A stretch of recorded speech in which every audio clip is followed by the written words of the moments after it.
विद्यार्थी मित्रांनो, या व्हिडिओमध्ये आपण बघणार आहोत तुम्ही ॲडमिशनचा जो फॉर्म भरता ITIचा. तर फॉर्म भरताना जे तुम्ही एक काही निवडक गोष्टी असतात, म्हणजे एक्स्ट्रा मार्क्ससाठी intermediate drawing, sports, technical SSC, booster school यासारखी जी तुम्ही ऑप्शन निवडताना त्याच्यामध्ये तुम्हाला एक्स्ट्रा मार्क मिळते. तर ते निवडताना तुम्ही काय काळजी घ्यायला पाहिजे याबद्दल हा व्हिडिओ आहे. ठीक आहे.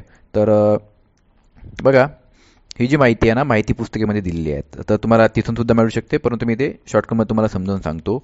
आता जर तुम्ही इंटरमिजिएट चित्रकला परीक्षा उत्तीर्ण असाल, म्हणजे ड्रॉइंगच्या 2 परीक्षा असतात, एक इलिमेंटरी आणि इंटरमिजिएट, हे दुसरी परीक्षा झाली. जर तुम्ही दुसरी परीक्षा उत्तीर्ण असेल तर तुम्हाला 10 मार्क मिळतील. ठीक आहे. 10 मार्क मिळतील याचा अर्थ असा आहे की तुम्हाला हे 10 मार्क मिळवण्याकरता ॲडमिशनच्या व्हेरिफिकेशनच्या प्रोसेस दरम्यान सर्टिफिकेट कंपल्सरी दाखवावं लागेल. त्याच्याशिवाय हे जमणार नाही. ठीक आहे. त्याच्यानंतर बघा, विविध स्तरावर क्रीडा प्रकारांमध्ये सहभाग घेतलेला उमेदवार, म्हणजे स्पोर्ट्समध्ये कोणी असेल, कोणी जिल्हास्तरीयवर खेळलं असेल, कोणी राज्यस्तरावर खेळलं असेल, कोणी म्हणजे राष्ट्रीय स्तरावर खेळलं असेल, तर त्यांच्याकरता मार्क्स आहेत. तर जिल्हा स्तरावर 10, राज्यस्तरावर 15 आणि जर राष्ट्रीय स्तरावर खेळला असेल तर त्याला भेटेल 25 मार्क. ठीक आहे. तर हे झाले स्पोर्टबद्दल. नंतर शासन मान्यताप्राप्त महाराष्ट्रातील बोस्टर स्कूलमधून उत्तीर्ण झालेला उमेदवार, जर बोस्टर स्कूलमधून उत्तीर्ण झालेला असेल उमेदवार म्हणजे विद्यार्थी, तर त्याला 20 मार्क मिळेल. त्याच्यानंतर तांत्रिक व व्यावसायिक अभ्यासक्रम घेऊन माध्यमिक शालांत प्रमाणपत्र परीक्षा उत्तीर्ण उमेदवार, म्हणजे काय, टेक्निकल जर तुमचा विषय असेल 10वीमध्ये तर तुम्हाला त्याच्यामध्ये 10 मार्क मिळतील.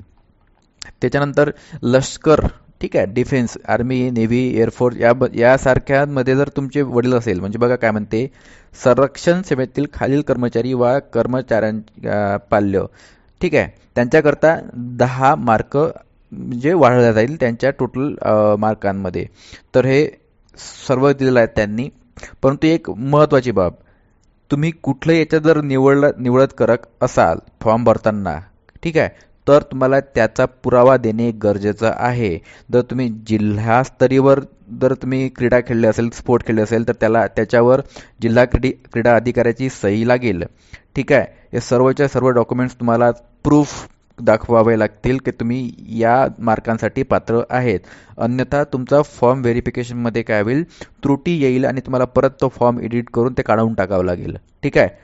तर हे आहेत तुम्हाला एक्स्ट्रा मार्क मिळण्याच्या संधी, जर तुम्ही याच्यापैकी काही पात्र असेल तर.